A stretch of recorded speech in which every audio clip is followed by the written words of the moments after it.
नमस्कार विद्यार्थियों, मैं कमलेश गुप्ता आपका स्वागत करती हूँ। बच्चों, हम कक्षा 12 की हिंदी पढ़ रहे हैं। हमारी पाठ्य पुस्तक का नाम है अभिव्यक्ति और माध्यम, जो कि हिंदी अनिवार्य और हिंदी साहित्य दोनों के अंतर्गत पढ़ी जाती है। बच्चों, हम इकाई 1 जनसंचार माध्यम और लेखन के अंतर्गत आज अध्याय 4 का अध्ययन करेंगे, जिसमें पत्रकारीय लेखन के विभिन्न रूप और उसकी लेखन प्रक्रिया के बारे में बताया जाएगा। बच्चों, इसके पूर्व हमने जो पिछला पाठ पढ़ा उसमें हमने विभिन्न माध्यमों के लिए लेखन कार्य पढ़ा, यानी कि टेलीविज़न के लिए समाचार किस प्रकार लिखे जाते हैं, रेडियो और प्रिंट मीडिया यानी अखबार के लिए, यानी तीनों चारों माध्यम और इंटरनेट के लिए यानी चारों माध्यम के लिए किस प्रकार समाचार लिखे जाते हैं। आज हम पढ़ेंगे पत्रकारीय लेखन के विभिन्न रूप, यानी जो पत्रकारिता का जो लेखन है, जो लेखन कार्य, समाचार लिखना है, निबंध लिखना है या कोई संपादकीय लिखनी है या पत्रकारिता के रूप में जो कुछ भी लेखन कार्य होता है उसके कौन कौन से रूप होते हैं और लेखन की प्रक्रिया कौन कौन सी होती है। हमारा जो ये पाठ है पत्रकारीय लेखन के विभिन्न रूप और उसके लेखन प्रक्रिया में कौन कौन सी टॉपिक या प्रकरण आएंगे उनको हम यहाँ देख लेते हैं। इसमें हमारे इस पाठ में सबसे पहले आएगा पत्रकारीय लेखन क्या है, दूसरे नंबर पर समाचार को कैसे लिखा जाता है, तीसरा समाचार लेखन और उसके 6 ककार। ये हमने टेलीविज़न का जब पढ़ा था तो उसमें हमने उसके 7 ककार देखे थे ना, कि किस प्रकार 7 तरीके से हम टेलीविज़न के समाचारों को लिख सकते हैं। रेडियो का जब हमने समाचार देखा तो हमने उसमें क्या देखा था, उल्टा पिरामिड की तरह देखा था। और प्रिंट मीडिया के समाचार में भी हमने यही देखा था कि महत्वपूर्ण सूचना को सबसे पहले लिखा जाएगा और फिर उसके बाद में, जैसे उल्टा पिरामिड रेडियो में होता है उसी तरह अखबार में भी क्या किया जाता है, उल्टे पिरामिड की तरह ही समाचार को लिखा जाता है। तो समाचार लेखन और उसके 6 ककार। अगला है हमारा फीचर। क्या होता है फीचर का मतलब ढांचा। किसी भी चीज़ को बनाने के लिए ढांचा का मतलब फिजिकली ढांचा ही नहीं होता है कि हम कोई घर बना रहे हैं तो ईंटों से पहले उसका ढांचा बना दिया, ऐसा कुछ नहीं होता है। फीचर होता है किसी भी चीज़ को बनाने से पहले उसका प्रारूप तैयार करना, यानी ढांचा तैयार करना, और फीचर को कैसे लिखें, फिर विशेष रिपोर्ट हम कैसे लिखें, यानी ये सब चीज़ें हमारे पत्रकारीय लेखन के अंतर्गत इस पाठ में आएगी। इसके अलावा विचार परक लेखन, टिप्पणियाँ और संपादकीय। देखो बच्चों, संपादक का बहुत ही मतलब इसमें महत्वपूर्ण रोल होता है, चाहे वो अखबार लेखन हो, चाहे वो रेडियो लेखन हो और चाहे वो टेलीविज़न का लेखन हो। तो विचार परक, लेखन, टिप्पणियाँ और संपादकीय ये किस प्रकार लिखे जाएंगे। संपादकीय लेखन किस प्रकार लिखा जाएगा, स्तंभ लेखन किस प्रकार लिखा जाएगा। पत्रकारिता लेखन में आप अखबार में देखते हो ना, ये सब चीज़ें आती हैं, इनका एक अलग से पेज आता है। और संपादक के नाम पत्र लेख किस प्रकार लिखे जाते हैं, साक्षात्कार यानी इंटरव्यू कैसे लिखे जाते हैं या कैसे होते हैं, ये सब चीज़ें हम हमारे पाठ में इसमें पढ़ेंगे। तो सर्वप्रथम बच्चों हम देखते हैं महात्मा गांधी, जिनको आप सभी जानते हैं, राष्ट्रपिता हैं ये हमारे, कि समाचार पत्रों में बड़ी शक्ति है। बिल्कुल सही कहा, समाचार पत्रों में क्या है, बहुत भारी शक्ति है। ठीक वैसी जैसी कि पानी के ज़बरदस्त प्रवाह में होती है, इसे खुला छोड़ देंगे तो गांव के गांव बहा देगा, उसी तरह निरकुंज कलम समाज के विनाश का कारण बन सकती है। लेकिन अंकुश भीतर का होना चाहिए, बाहर का अंकुश था और भी जहरीला होगा।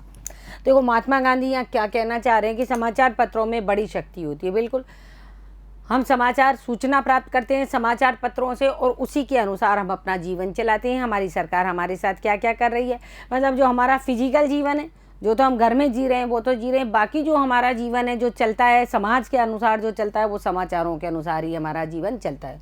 तो समाचारों में बड़ी शक्ति ऐसी, यदि पानी के प्रवाह को छोड़ दिया जाए तेजी से तो गांव के गांव बहा ले जाता है, बाढ़ आ जाती है, आप सभी जानते हैं।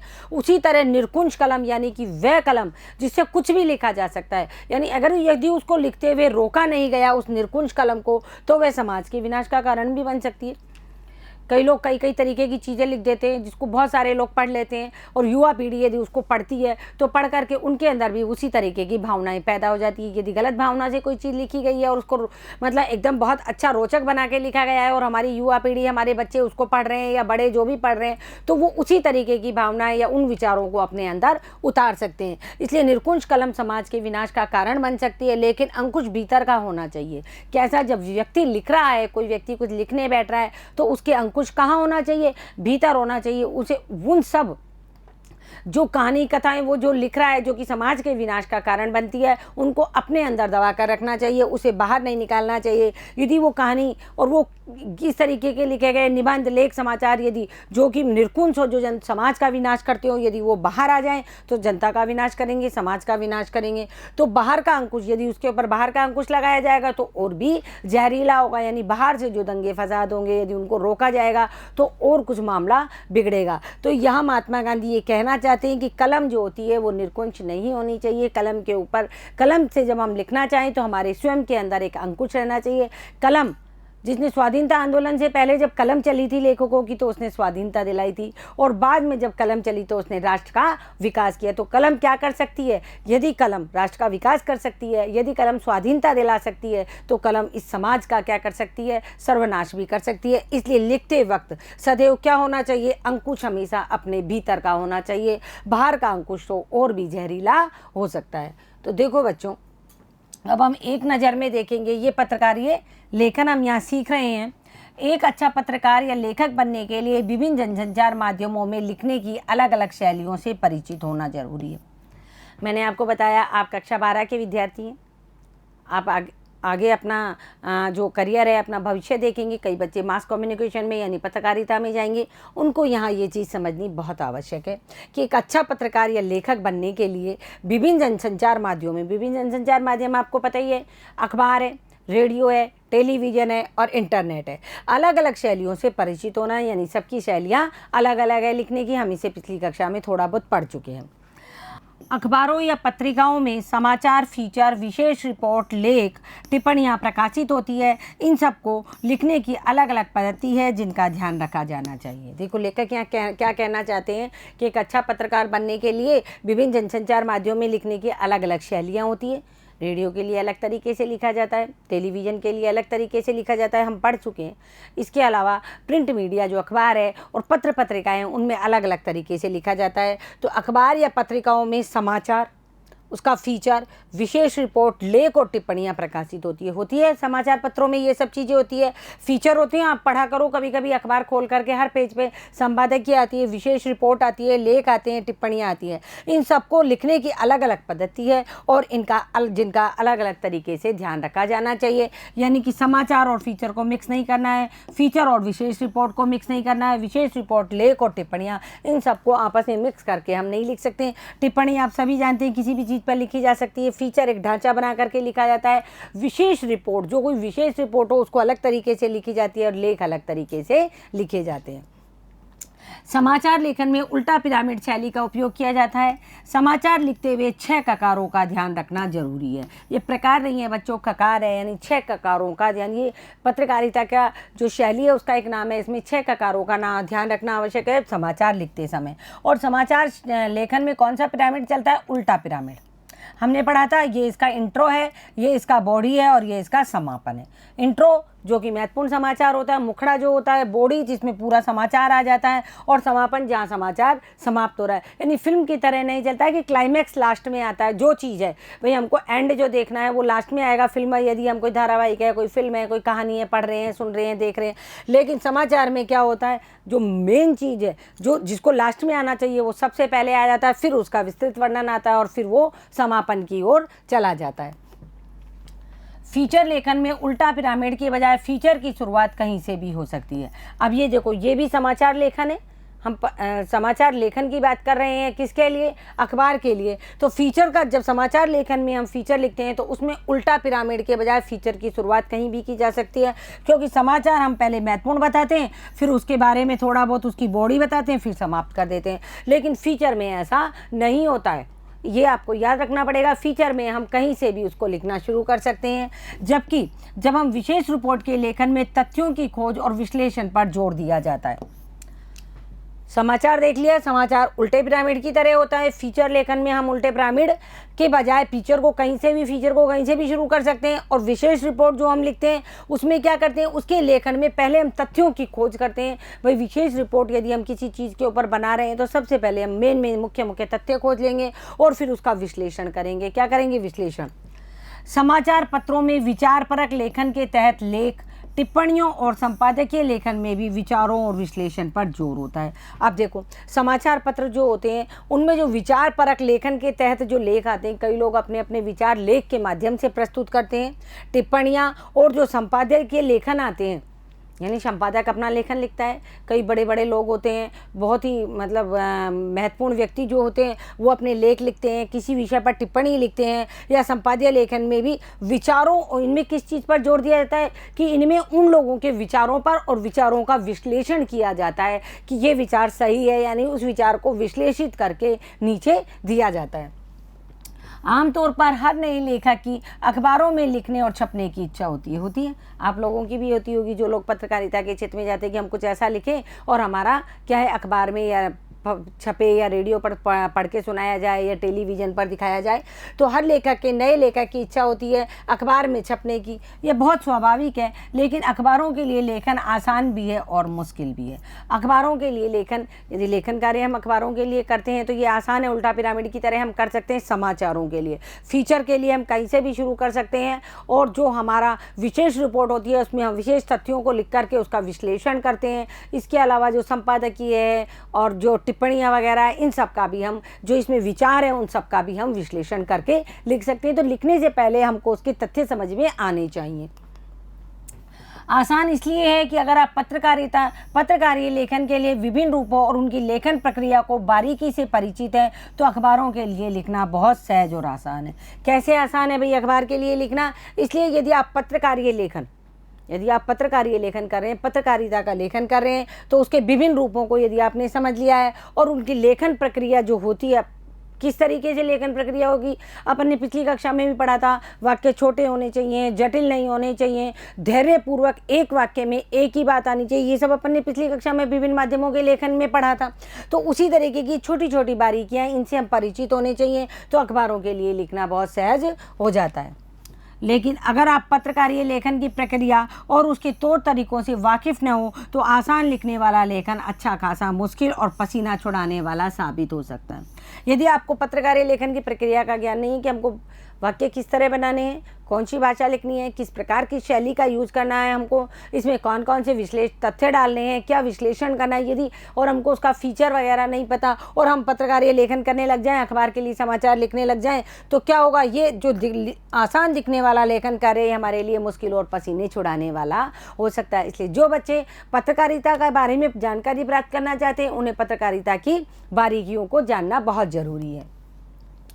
अच्छे लेखन के लिए ध्यान रखने योग्य बातें। यदि हमें अच्छा लेखन लिखना है अखबार के अंतर्गत, तो हमें ये बातें ध्यान में रखनी चाहिए। सबसे पहले छोटे वाक्य लिखें। वाक्य कैसे लिखें? छोटे। यदि देखो बच्चों, हम कोई वाक्य लिख रहे हैं और वाक्य को बड़ा लंबा कर दिया है, उसको लंबा करके हम तो पढ़ने वाला है ना, वो भी थोड़ा सा क्या है, बोरिंग महसूस करेगा। वो कहेगा इतना बड़ा वाक्य लिख दिया। या कोई कम उम्र का बच्चा है या उसको पढ़ रहा है उसी समाचार को, वो जो पढ़ेगा तो वो आगे का भूल जाएगा और पीछे की लाइनें पढ़ने लग जाएगा। तो ये क्या है, वाक्य हमेशा छोटे होने चाहिए। कैसे होने चाहिए? छोटे होने चाहिए। जटिल वाक्य की तुलना में सरल वाक्य संरचना को वरीयता दे। साधारण बोलचाल की जो हमारी भाषा शैली है उसको वरीयता देनी चाहिए। वरीयता मतलब पहला स्थान उनको देना चाहिए। जहाँ हमको लिखे कि इस शब्द के बिना हमारे इस भाषा लेखन में काम नहीं चल रहा, तब हमें जटिल शब्द काम में लेना चाहिए। आम बोलचाल की भाषा और शब्दों का इस्तेमाल करें। गैर जरूरी शब्दों के इस्तेमाल से बचें। शब्दों को उनके वास्तविक अर्थ समझकर ही प्रयोग करें। आम बोलचाल की भाषा जो हमारी है उन्हीं शब्दों का हम इस्तेमाल करें। आप देखते हो टेलीविज़न पर समाचार बोले जाते हैं, रेडियो पर समाचार बोले जाते हैं, या अखबार में जो समाचार छपते हैं वो बिल्कुल साधारण बोलचाल की भाषा में होते हैं, ताकि पढ़ने वाला, देखने वाला, सुनने वाला उनको समझ सके। और गैर ज़रूरी शब्दों का इस्तेमाल ना करें, जिन शब्दों की ज़रूरत नहीं है या मुहावरों की ज़रूरत नहीं है, विशेषण की ज़रूरत नहीं है। विशेषण बिना ही मतलब ना डालें, मुहावरे बिना ही मतलब ना डालें। जहाँ जिस चीज़ की ज़रूरत है उसे ही वहाँ प्रयोग करें। शब्दों को उनकी वास्तविक अर्थ समझ कर ही प्रयोग करें। शब्दों को जब हम लिखें तो पहले हम उसका अर्थ जान लें कि यह शब्द यहाँ फिट बैठ रहा है या नहीं बैठ रहा है। अच्छा लिखने के लिए अच्छा पढ़ना भी बहुत ज़रूरी है। जाने माने लेखकों की रचनाएं ध्यान से पढ़िए। बिल्कुल सही है। जब तक हम अच्छा नहीं पढ़ेंगे, अच्छा नहीं लिख पाएंगे, हमें भाषा ज्ञान, हमें शब्दों का ज्ञान नहीं होगा। जैसे हम अंग्रेजी में बहुत अधिक स्पेलिंग्स को ध्यान करते हैं, यानी जब तक हमारी वर्डिंग अच्छी नहीं होगी, हमको बहुत सारे वर्ड्स अंग्रेजी में नहीं आएंगे, तब तक हम अंग्रेजी को समझ नहीं पाएंगे। उसी तरह हिंदी में होता है। हिंदी में जब तक हम बहुत सारे शब्दों की जानकारी प्राप्त नहीं करेंगे, तब तक हम नए शब्द नहीं लिख पाएंगे। और नए शब्दों की जानकारी प्राप्त करने के लिए हमें जाने माने लेखकों की रचनाएं पढ़नी पड़ेगी।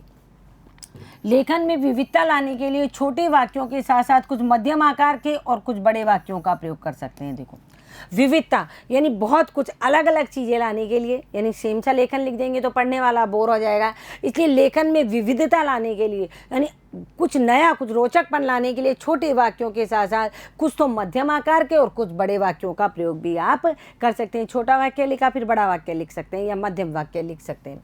इसके साथ साथ मुहावरों और लोकोक्तियों के प्रयोग से लेखन में रंग भरने की कोशिश कीजिए। यानी कि हमको अतिरंजित नहीं करना है, यानी उसको उपमाओं से नहीं सजाना है, अलंकारों से हमको समाचार और पत्रकारीय लेखन को नहीं सजाना है, लेकिन मुहावरों और लोकोक्तियों का हम उसमें प्रयोग कर सकते हैं जहाँ उनकी आवश्यकता है। उससे लेखन में रंग भरने की कोशिश कीजिए, यानी उससे लेखन को रोचक बनाने का प्रयास कीजिए।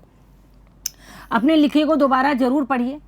जो हमने लिखा है उसको जोर जोर से पढ़कर देखिए। क्या हमारे धारा प्रवाह पढ़ने में कोई परेशानी है? नहीं है। उसमें जो कौन कौन सी अशुद्धियाँ उनको ध्यान कीजिए और अशुद्धियों के साथ साथ गैर जरूरी चीज़ों को हटाने में संकोच मत कीजिए। लेखन में कसावट बहुत ज़रूरी है। अपने लिखे को दोबारा जरूर पढ़िए। अशुद्धियों के साथ या व्याकरण संबंधी अशुद्धि, शिरोरेखा संबंधी अशुद्धि, वर्तनी संबंधी अशुद्धि, जो भी अशुद्धियाँ हैं उन सब अशुद्धियों को दूर कीजिए। साथ साथ गैर जरूरी चीज़ें यदि हमसे लिखी गई है तो उनको हटाने में बिल्कुल भी संकोच नहीं करना चाहिए, ताकि पढ़ने वाले को वो बहुत अतिरंजित नहीं लगे। और लेखन में कसावट बहुत ज़रूरी है, मतलब बिल्कुल सादा और कसा हुआ लेख होना चाहिए। लिखते हुए यह ध्यान रखिए कि आपका उद्देश्य अपनी भावनाओं, विचारों और तथ्यों को व्यक्त करना है, न कि दूसरों को प्रभावित करना है। देखो, लेखन में ये चीज़ बहुत अवश्य रूप से ध्यान रखनी चाहिए कि जो हम लिख रहे हैं, हमारा उद्देश्य क्या है। हमारा उद्देश्य किसी दूसरे को तकलीफ़ पहुंचाना नहीं है कि सामने वाले को क्या करना है, सामने वाले को तकलीफ़ पहुंचा करके उसे एहसास दिलाएं कि हमने तुम्हारे लिए लिखा है। ऐसा नहीं है। हमारा उद्देश्य होता है जो हमारी अपनी भावनाएं लिखने वाले लेखक की, अपने विचार और हमारे जो अपने तथ्य हैं उनको हम प्रकट कर रहे हैं, ना कि किसी दूसरे को हम प्रभावित कर रहे हैं। एक अच्छे लेखक को पूरी दुनिया से लेकर अपने आसपास घटने वाली घटनाओं, समाज और पर्यावरण पर गहरी निगाह रखनी चाहिए। जो एक अच्छा लेखक होता है, जो लेखन कार्य कर रहा होता है, उसे अपने आसपास घटने वाली घटनाएं, जो दैनिक जीवन में सामाजिक रूप से जो घटती हैं वो घटनाएं, समाज के बारे में सारी जानकारी, आसपास का जो पर्यावरण है, एनवायरनमेंट है, उस पर अपनी अच्छी निगाहें यानी गहरी निगाहें रखनी चाहिए। उसके बारे में पूरी समझ होनी चाहिए और उन्हें इस तरह से देखना चाहिए कि वे अपने लेखन के लिए उनसे विचार बिंदु निकाल सकें।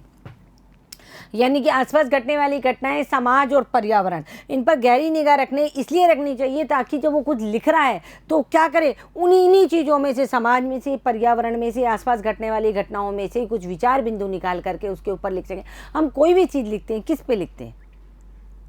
हमारा ये जो पृथ्वी का जो मंडल है, जो पृथ्वी है जिस पे हम रह रहे हैं, इससे संबंधित चीज़ें ही लिखते हैं। हम ब्रह्मांड से संबंधित चीज़ें जब लिखते हैं जब हमको ब्रह्मांड की जानकारी होगी। हम ब्रह्मांड की जानकारी वैज्ञानिकों के द्वारा लिखी हुई चीज़ों से लेते हैं, उनकी चीज़ों को पढ़ते हैं जब हम ब्रह्मांड के बारे में लिखते हैं। लेकिन हम ज़्यादातर क्या करते हैं, अपने इस मनुष्य, जो हमारा मनुष्य समाज है, इसके बारे में लिखते हैं। हमारा जीव जंतुओं का जो समाज है उसके बारे में लिखते हैं। हमारा जो प्राकृतिक पर्यावरण है इसके बारे में लिखते हैं। तो इन चीज़ों के ऊपर हमारी पूरी गहरी पकड़ होनी चाहिए, जिसमें से हम कुछ विचारणीय बिंदु लें, अच्छे बिंदु लें और उनके बारे में हम लिखें। बच्चों, जो कुछ भी, अगर कल्पना पर भी है यदि हम लिखेंगे, मनुष्य की कल्पना कहाँ तक है, इस पृथ्वी तक सीमित है और इस ब्रह्मांड तक सीमित है। इससे अलग कोई कुछ लिख सकता है? नहीं लिख सकता। हमारे आसपास जो घट रहा है हम उसी को ही लिख सकते हैं।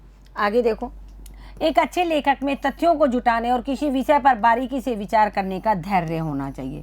ये धीरज की जो बात है ये बहुत बड़ी बात है कि यहाँ एक बात और मैं आपको बता दूँ, यदि हम समाचार लिख रहे हैं और हमारा समाचार बहुत बड़ा है तो हमको उस समाचार को इस तरह लिखना है कि एक वाक्य में समाचार की एक ही मुख्य बात आए। मतलब हमें इतना धीरज होना चाहिए कि हम 3-4 वाक्यों में उस समाचार को पूरा कर सकें। उसी तरह एक अच्छे लेखक में तथ्यों को जुटाएं, जो बात हम लिख रहे हैं उसके बारे में जो मेन तथ्य हैं, मुख्य तथ्य हैं, उनको जुटाएं और किसी विषय पर हम बारीकी से विचार करें कि जो हम लिख रहे हैं वो सामने वाले को तो प्रभावित नहीं कर देगा, यानी समाज में कुछ इससे निरकुशता तो नहीं फैल जाएगी और उस विषय पर बारीकी से विचार करें, उस पर धैर्य रखें और धैर्य रख करके फिर विचार कर करके हम अपना लेखन कार्य प्रारंभ करें। अब हम पढ़ेंगे पत्रकारीय लेखन क्या है। देखो, पत्रकारीय लेखन की दुनिया में आने की कोशिश करने वाले हर नए लेखक के लिए सबसे पहले ये समझना बहुत ज़रूरी है कि पत्रकारीय लेखन क्या है। जब आप पत्रकार बनोगे तो सबसे पहले यही तो जानोगे कि पत्रकारीय लेखन क्या है, पत्रकारिता किस प्रकार की जाती है। पत्र प्लस कार्य, यानी पत्र में जो कार्य है, यानी जो अखबार है जिसमें हम कार्य करेंगे, वो लेखन कार्य किस प्रकार किया जाएगा और समाज में उसकी भूमिका क्या है। आप सभी को पता है ये तो कि पत्रकारिता की समाज में क्या भूमिका है और पत्रकारिता किस माध्यम के लिए की जा रही है, उसकी समाज में क्या भूमिका है। चाहे वो अखबार हो, चाहे रेडियो हो, चाहे टेलीविज़न हो, सबके लिए समाचार पहले लिखे जाते हैं। ऐसा थोड़ी है कि रेडियो में समाचार बोले जाते हैं तो पहले लिखे नहीं जाते, या टेलीविज़न में समाचार बोले जाते हैं तो पहले लिखे नहीं जाते। सब चीज़ पहले लेखन कार्य के रूप में आती है, फिर वो वाचन और श्रवण के रूप में काम में आती है, या फिर वो देखने के काम में आती है। तो समाज में क्या है, लेखन की क्या भूमिका है और वह अपनी इस भूमिका को कैसे पूरा करता है। दरअसल अखबार पाठकों को सूचना देने, जागरूक और शिक्षित बनने और उनका मनोरंजन करने का दायित्व निभाते हैं। कौन? अखबार। कौन निकलते हैं? अखबार क्या करता है? पाठकों को सूचना देने का काम करता है, जागरूकता फैलाता है, शिक्षित बनाता है और उनका मनोरंजन करने का दायित्व निभाता है। किसके माध्यम से? जो लेखन कार्य करने वाले लेखक हैं उनके माध्यम से। अखबार स्वयं तो नहीं छप जाता है, उसको छापने के लिए बड़े बड़े लेखकों की आवश्यकता होती है, पत्रकारों की आवश्यकता होती है। इसलिए ये जो पत्रकार और जो लेखक होते हैं, अखबार के माध्यम से पाठकों को सूचना देते हैं, जागरूकता और शिक्षित बनाते हैं और उनका मनोरंजन करने का दायित्व निभाते हैं। आगे देखो, लोकतांत्रिक समाजों में वे एक पहरेदार, शिक्षक और जनमत निर्माता के तौर पर बहुत महत्वपूर्ण भूमिका निभाते हैं। कौन?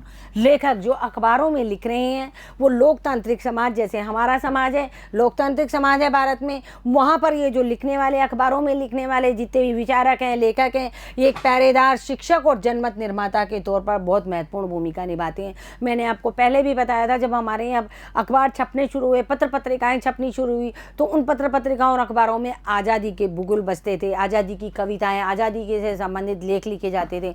और आज़ादी के बाद में जो पत्र पत्रिकाएं और अखबार छपने लगे वो राष्ट्र के विकास में सहयोग करते थे।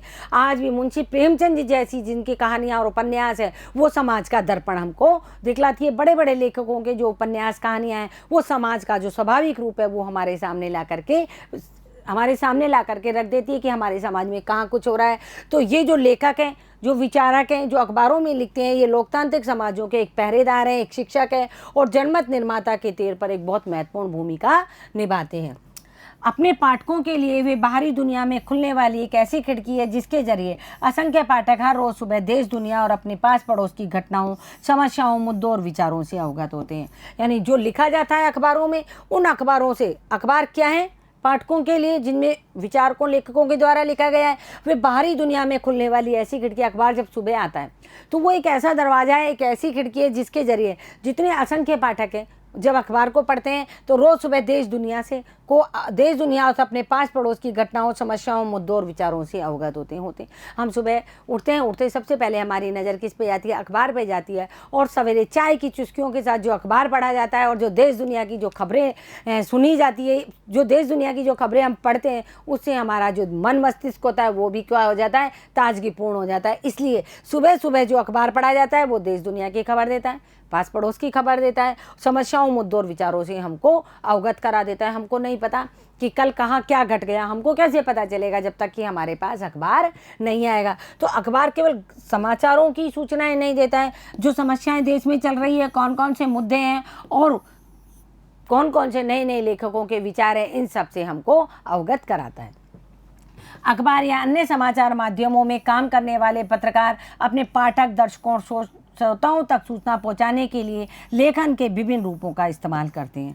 देखो, अखबार हो या समाचार के अन्य माध्यम हो, रेडियो, टेलीविज़न हो, इनमें जो काम करने वाले पत्रकार होते हैं वो क्या करते हैं? वो अपने पाठक वर्ग को, अपने दर्शक वर्ग को और अपने श्रोता वर्ग तक सूचना पहुंचाने के लिए लेखन के विभिन्न रूपों का प्रयोग करते हैं या इस्तेमाल करते हैं, जो हम पढ़ चुके हैं पिछली कक्षा में। विभिन्न माध्यमों के लिए विभिन्न प्रकार का लेखन, इसे ही पत्रकारीय लेखन कहते हैं। किसे कहते हैं? पत्रकारीय लेखन। जो माध्यम, यानी अलग अलग माध्यम के लिए लेखन के विभिन्न रूपों का जो प्रयोग किया जाता है वो पत्रकारीय लेखन कहलाता है। अब इसके कई रूप हैं। पत्रकार 3 तरह के होते हैं। देखो पत्रकार कौन, अब तक तो हम पत्रकार के माध्यमों के लेखन के रूप पढ़ रहे थे, अब हम पत्रकार पढ़ेंगे कि पत्रकार कितने तरीके के होते हैं। 3 तरीके के होते हैं, पूर्णकालिक पत्रकार, अंशकालिक पत्रकार और फ्रीलांसर यानी स्वतंत्र पत्रकार।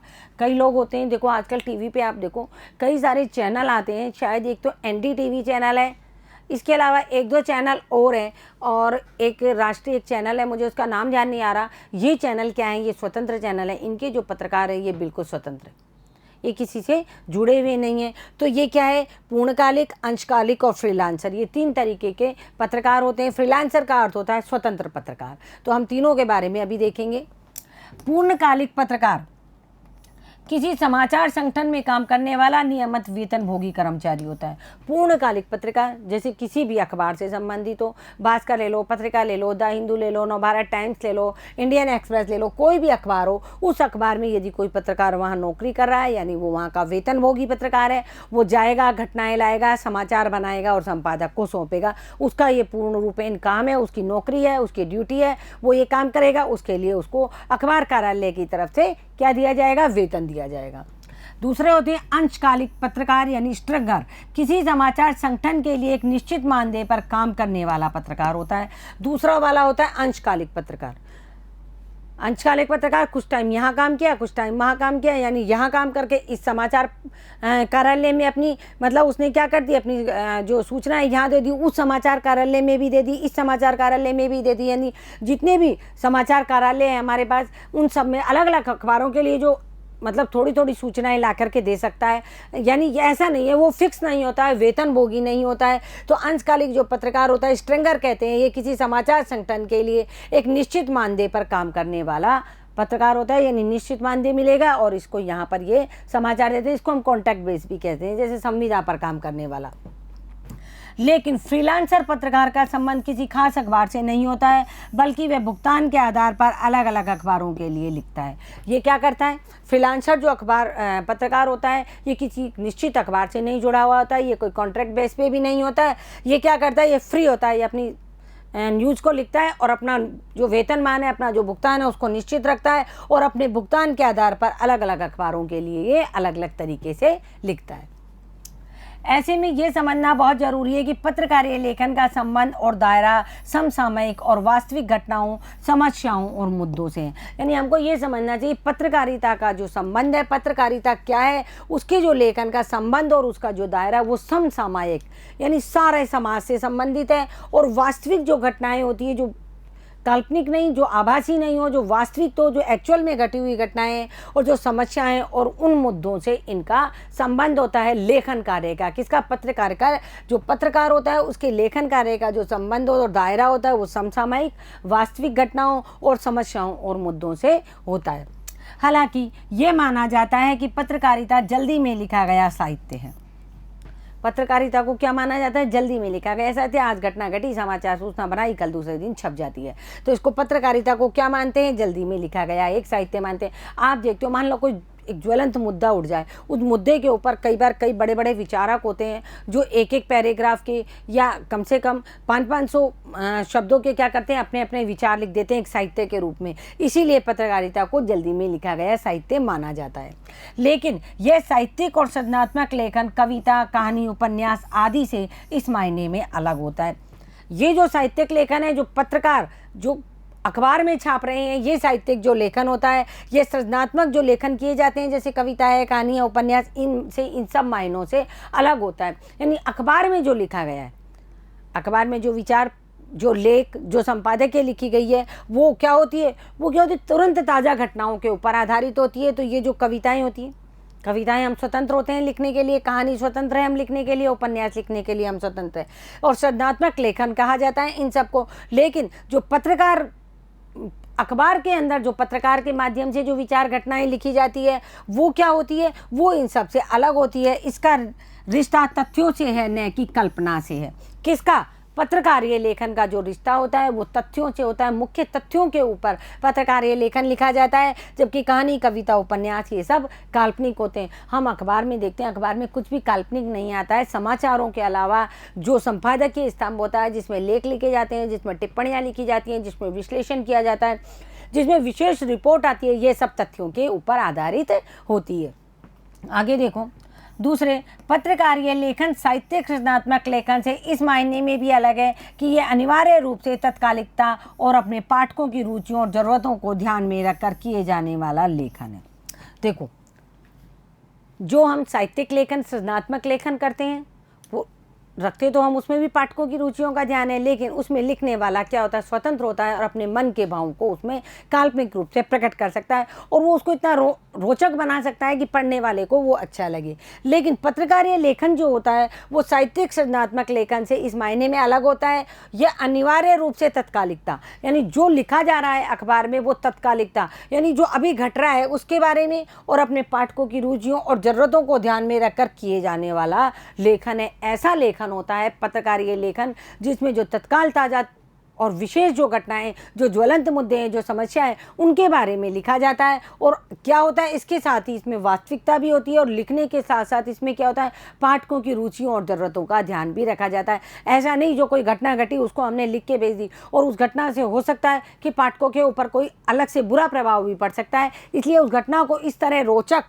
बनाया जाता है और समाज की ज़रूरत को ध्यान में रखा जाता है। साथ ही उसमें क्या होता है, उसमें तथ्यों का विश्लेषण भी किया जाता है। जबकि जो साहित्यिक रचनात्मक लेखन में लेखन को काफ़ी छूट होती है। जो साहित्यिक रचनात्मक लेखन होता है जिसमें कहानी, कविता, उपन्यास लिखी जाती है, इसमें लेखक को काफ़ी छूट होती है, वो कुछ भी काल्पनिक रूप से लिख सकता है। लेकिन पत्रकारीय लेखन में क्या होता है, इसमें तत्कालिकता और अपने पाठियों की रुचियों और ज़रूरतों को ध्यान में रख करके ये लेखन कार्य किया जाता है। अखबार और पत्रिका के लिए लिखने वाले लेखक और पत्रकार को ये हमेशा याद रखना चाहिए कि ये वह विशाल जन समुदाय के लिए लिख रहा है। देखो, अखबार और पत्रिका के लिए कोई भी लेखक यदि लिख रहा है तो उसको हमेशा ये बात ध्यान रखनी चाहिए, हमारा लिखा हुआ समाचार पूरे देश को, पूरे विश्व को कैसे प्रभावित कर सकता है। बिल्कुल प्रभावित कर सकता है। यदि हम सिर की जगह पूंछ और पूंछ की जगह सिर लिख देंगे तो सारा कुछ उलट पुलट हो जाएगा। हमको समाचार को बिल्कुल सदैव जो वास्तविकता है उसके तथ्य निकाल के विश्लेषण करके और फिर हमें समाचार या लेखन कार्य करना चाहिए। अखबार के लिए पत्रकार को ये हमेशा याद रखना चाहिए, चाहे माध्यम कोई सा भी हो, टीवी हो, चाहे रेडियो हो, चाहे अखबार हो, कि ये विशाल समुदाय के लिए लिख रहा है। किसके लिए लिख रहा है? मान लो मैं कोई कहानी, कोई कविता, कोई उपन्यास लिख रही हूँ, आवश्यक नहीं है कि वो पूरा जन समुदाय उसको पढ़ेगा। जिन लोगों को इंटरेस्टिंग लगेगी, जिनके पास समय होगा, वो तो उसको पढ़ेंगे। बाकी जिनके पास समय नहीं है या जिनको इन सब चीज़ों में रुचि नहीं है, वो मेरे सृजनात्मक साहित्य को नहीं पढ़ेगा। लेकिन यदि मैंने अखबार में कुछ लिखा है, अखबार को सब लोग पढ़ते हैं। अखबार से मेरा मतलब यहाँ विभिन्न माध्यमों से, तीनों माध्यम से, अखबार हो, चाहे रेडियो हो, चाहे टेलीविज़न हो, इसमें जो समाचार है वो लगभग जन समुदाय, यानी हमारा जन समुदाय यदि 100% है तो उसमें से 98% लोग होते हैं जो समाचारों में रुचि दिखाते हैं। क्यों दिखाते हैं? कि वो भी जानना चाहते हैं। हम सामाजिक प्राणी हैं, हमारे समाज में क्या चल रहा है। अकेला व्यक्ति अकेला चना बाढ़ नहीं बोल सकता, अकेला व्यक्ति रहता रहे, उसे समाज से कोई मतलब नहीं है। ऐसे 2-3% लोग जिनको समाज से या हमारे देश से कोई मतलब नहीं है, वो अपना जीवन अपनी धुन में चला रहे हैं। मान लो एक छोटा सा हम एक उदाहरण ले लेते हैं। कोई व्यक्ति डेली एक मेट्रो में बैठ करके और कहाँ जाता है, अपने ऑफिस जाता है और उसे समाचारों से, देश से, समाज से कोई मतलब नहीं है। जाता है, अपनी कंपनी में दिया हुआ काम करता है अपने ऑफिस में और वापस अपने घर आता है और अपनी मस्ती में मस्त रहता है। अब उसे अगले दिन क्या होता है, देश में कुछ ऐसी घटनाएं घटती है जिससे उसकी मेट्रो ट्रेन आज बंद है। वो तो जाकर के स्टेशन पे खड़ा हो जाएगा। क्यों? क्योंकि उसने समाचार पढ़ा ही नहीं है। इसलिए हर चीज़ आप देखते हो ना, हम भी देखते हैं। हमारी छुट्टी कल स्कूल की अग्नि भाई, सुबह अखबार आएगा जब भी पता चलेगा। असली खबर तो टेलीविज़न की जो न्यूज़ आएगी, उससे जो ऑथेंटिक न्यूज़ होती है उससे हमको पता चलेगा। हम अखबार का इंतजार करते हैं कि कल क्या होना है, कल देश में बंद क्यों रखा गया है, कहाँ कहाँ बंद रखा जाएगा, या कल मतलब कि कोई बड़ी रैली निकल रही है, उस रैली के क्या क्या प्रभाव होंगे। तो ये सब हमको किससे पता चलता है? समाचारों से पता चलता है। तो जब हम ये पत्रकार को हमेशा ये ध्यान रखना चाहिए कि उसका लिखा हुआ है जो एक विशाल जन समुदाय पढ़ रहा है, जिसमें एक विश्वविद्यालय के कुलपति सरीखे विद्वान से लेकर कम पढ़ा लिखा मजदूर, किसान और सभी लोग शामिल होते हैं। यानी एक कुलपति विश्वविद्यालय हमारे यहाँ जो पढ़ाई के इंस्टीट्यूट है, विद्यालय के बाद में जो हमारे महाविद्यालय और महाविद्यालय के बाद में विश्वविद्यालय, और विश्वविद्यालय के जो कुलपति होते हैं वो हमारे यहाँ सबसे विद्वान माने जाते हैं। तो जब विश्वविद्यालय के कुलपति सरीके जो विद्वान उस अखबार को पढ़ रहे हैं पत्रकारों के लिखे हुए, तो उसकी भाषा कैसी होनी चाहिए, उसके तथ्य कैसे होने चाहिए, इसी तरीके से हमको पत्रकारीय लेखन करना चाहिए। और उसको कम पढ़ा लिखा मजदूर और किसान भी उसको पढ़ता है, निम्न वर्गीय लोग भी उसको पढ़ते हैं, मध्यम वर्गीय लोग भी पढ़ते हैं, उच्च वर्गीय लोग भी पढ़ते हैं। तो हमें लिखने से पहले अपनी जो हमारा समाचार है, जो हमारी घटना है, उसके सभी तथ्यों को ध्यान में रखकर उनका विश्लेषण करना चाहिए। इसलिए उसकी लेखन शैली, भाषा और गूढ़ से गूढ़ विषय की प्रस्तुति ऐसी सहज, सरल और रोचक होनी चाहिए कि वे आसानी से सबकी समझ में आ जाए। पत्रकारीय लेखन में अलंकृत संस्कृतनिष्ठ भाषा शैली की बजाय आम बोलचाल की भाषा का इस्तेमाल किया जाता है। आपको पता है लेखक यहाँ कह रहे हैं कुलपति के, यानी कि जो कुलपति है विश्वविद्यालय के, उनसे लेकर के जो कम पढ़े लिखे लोग हैं, मध्यम वर्ग है, उच्च वर्ग है, निम्न वर्ग है, मजदूर, किसान, सभी लोग क्या करते हैं, अखबार को पढ़ते हैं। इसलिए अखबार में लिखी हुई पत्रकार के द्वारा जो उसकी लेखन शैली, भाषा और गूढ़ से गूढ़ यानी महत्वपूर्ण से महत्वपूर्ण विषय की प्रस्तुति ऐसी सरल और रोचक होनी चाहिए कि वे आसानी से सबकी समझ में आ जाए। ऐसे शब्द लिखे होने चाहिए जो सबकी समझ में आ जाए। पत्रकारीय लेखन में अलंकारिक संस्कृतनिष्ठ भाषा शैली की बजाय आम बोलचाल की भाषा का इस्तेमाल करना चाहिए। मतलब यहाँ अलंकारिक, हमको उसको सजाना नहीं है, विशेष उपमाएं नहीं देनी है, ज़बरदस्ती उसमें विशेषण नहीं डालने हैं, हर शब्द की विशेषता बताने की हमको वहाँ ज़रूरत नहीं है, क्योंकि हमारे शब्द यदि साधारण और सरल बोलचाल की भाषा में होंगे तो हर शब्द को अलंकृत करने का वहाँ कोई उपयोग नहीं रह जाएगा। यदि हम संस्कृतनिष्ठ भाषा और अलंकारिक भाषा का प्रयोग करेंगे तो हमारी जो लिखी हुई शैली है वो जटिल और बोझिल हो जाएगी। पाठकों को ध्यान में रखकर ही अखबारों में सीधी, सरल, साफ सुथरी लेकिन प्रभावी भाषा के इस्तेमाल पर जोर दिया जाता है। हम ये तो कह रहे हैं हमारी भाषा सरल होनी चाहिए, सीधी होनी चाहिए, बहुत साफ़ सुथरी होनी चाहिए, लेकिन हमारी भाषा कैसी होनी चाहिए जो पाठक वर्ग पर, श्रोता वर्ग पर, जो दर्शक वर्ग पर क्या करे, अपना प्रभाव डाल सके, इस तरीके की हमारी भाषा होनी चाहिए। शब्द सरल और आसानी से समझ में आने वाले होने चाहिए, वाक्य छोटे और सहज होने चाहिए, जटिल और लंबे वाक्यों के प्रयोगों से हमको बचना चाहिए। ये पत्रकारीय लेखन की विशेषता है। इस तरीके से यदि आप पत्रकारीय लेखन करते हैं तो आपके द्वारा लिखा गया जो समाचार है, जो जिसमें कोई भी अशुद्धि ना हो, वो जनमानस पर बहुत अच्छा प्रभाव डालेगा।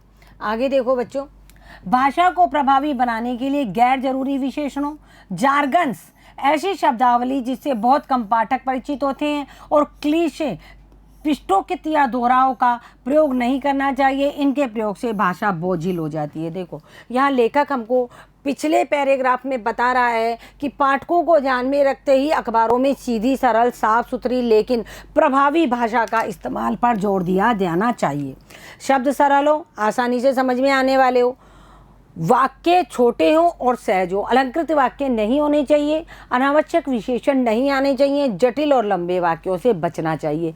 ये तो हमको यहाँ बता दिया गया है। इसके साथ ही वो कह रहे हैं भाषा को यदि हमें प्रभावी बनाना है, जो जनमानस पर प्रभाव डालने वाला हो, तो गैर जरूरी जो विशेषण है, मान लो एक उदाहरण देखते हैं कि बैलों की प्रतियोगिता हुई तो हमको बताने की जरूरत नहीं है कि सफ़ेद बैल जीता कि काला बैल जीता कि कौन से रंग का बैल जीता। ये हो सकता है उन बैलों के नाम दिए गए हों और उनमें से जो स्पेशल जिस बैल ने प्रथम पुरस्कार प्राप्त किया उसका नाम हम यहाँ क्या कर सकते हैं, हम उसका नाम एक विशेषण के रूप में यहाँ दे सकते हैं। तो विशेषण वहीं डालें जहाँ विशेषण की आवश्यकता हो। जार्गन्स यानी ऐसी शब्दावली जिससे पाठक बहुत कम परिचित हो, ऐसे शब्दों का प्रयोग नहीं करें जो शब्द हमको जो हमारे पाठक को समझ में नहीं आते हैं, जो आम बोलचाल की भाषा में नहीं है।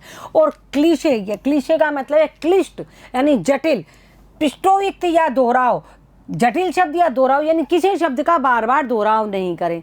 दोहराव करने से क्या होता है, जो सुनने वाला है, जो पढ़ने वाला है और जो देखने वाला है वो भी क्या होता है, उसको फिर क्या बार बार एक ही चीज़ को जब हम बोलते हैं तो सामने वाले को अच्छा नहीं लगता कि ये चीज़ तो हम पढ़ चुके हैं। यदि पढ़ने में बार बार एक ही शब्द आ रहा है तो वो थोड़ा सा क्या है, पढ़ने वाला विचलित हो जाता है। तो पृष्ठोकित या दोहराव का प्रयोग नहीं करना चाहिए। इनके प्रयोग से भाषा बोझिल हो जाती है, यानी पढ़ने में रोचक नहीं लगती और जनमानस उससे बहुत जल्दी बोर होने लगता है। तो देखो बच्चों, आज हमने यहाँ पत्रकारीय लेखन के बारे में जाना कि पत्रकारिता के लिए हमें किस प्रकार लिखना चाहिए, उसके बारे में हमने जाना, वाक्य कैसे होने चाहिए और इसके अलावा शब्द कैसे होने चाहिए, भाषा शैली कैसी होनी चाहिए और किस तरीके से साहित्य सिद्धात्मक और तथ्यों के आधार पर ये होना चाहिए। तत्कालिक साहित्य होता है जो हमारा पत्रकारीय लेखन होता है और इसके अंदर तथ्यों का विश्लेषण करके ही हमें लेखन कार्य करना चाहिए। और हमने शुरुआत में पढ़ लिया था कि पाठ में हमारा अगला प्रकरण क्या होगा, तो अगले प्रकरण के लिए कल तक आप इंतज़ार कीजिए। तब तक आप इसे पढ़िए और पढ़ करके समझने का प्रयास कीजिए। धन्यवाद बच्चों।